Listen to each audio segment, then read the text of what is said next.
안녕하세요. 84또래 이효선입니다. 이 자리에서 영국 단기 선교에 대한 간증을 할 수 있어 영광입니다. 작년에 이어 두 번째로 가게 된 저는 과거 영국에서 장기간 머문 경험이 있었고, 작년 단기 선교 후 영국의 영적 현실을 모르며 지냈던 지난 날들을 회개하게 되었습니다.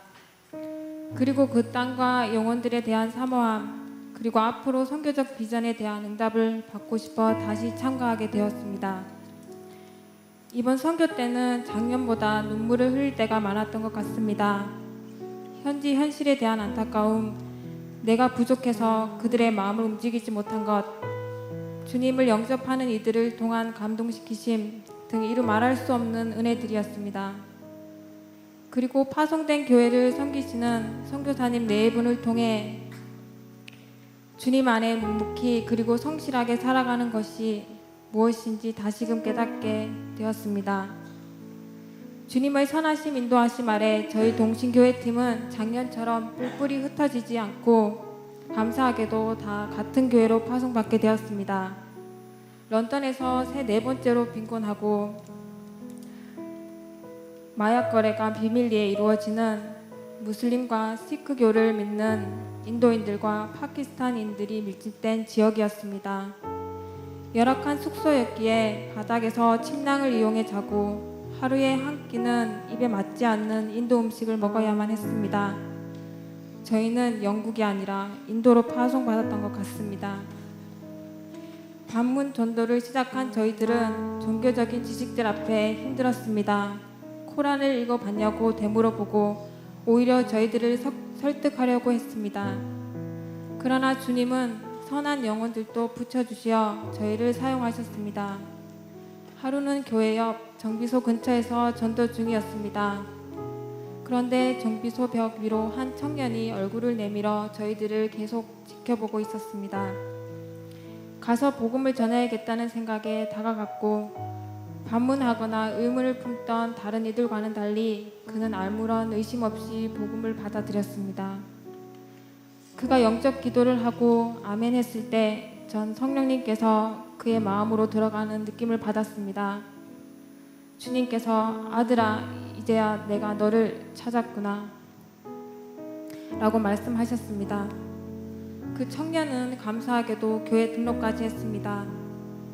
주님께서 예비하신 영혼들은 우연히 찾아온 듯 했지만 주님의 철저한 계획하심 아래 있었습니다. 저희들은 그저 통로였고 주님이 일하셨습니다. 그리고 그 은혜로 일주일의 기간 동안 6명이 넘는 이들이 주님을 영접했습니다.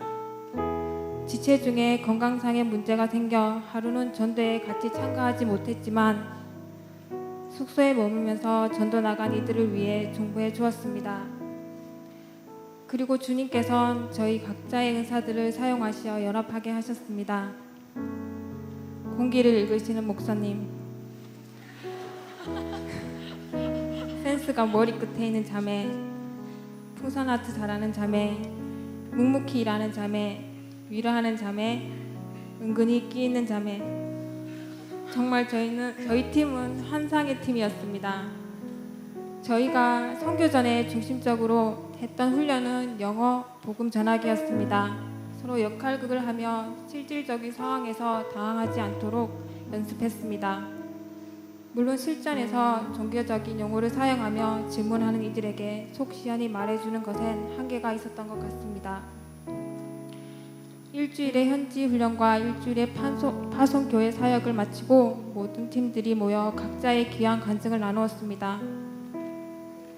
한때는 주님을 향한 사랑이 불탔던 영국, 그러나 이젠 그 사랑이 저주를 퍼부은 나라가 되어버렸습니다.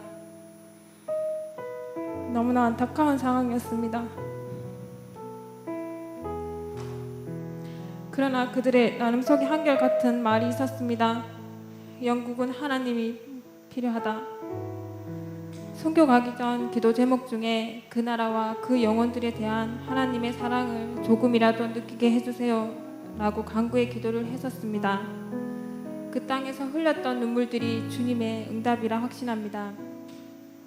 마지막으로 이번 선교를 통해 주님이 주셨던 말씀을 나누고 마무리할까 합니다. 내가 여호와께 바라는 한 가지 일 그것을 구하리니 곧 내가 내 평생에 여호와의 집에 살면서 여호와의 아름다움을 바라보며 그의 성전에서 사모하는 그것이라. 부족한 저의 간증을 들려주셔서 감사합니다.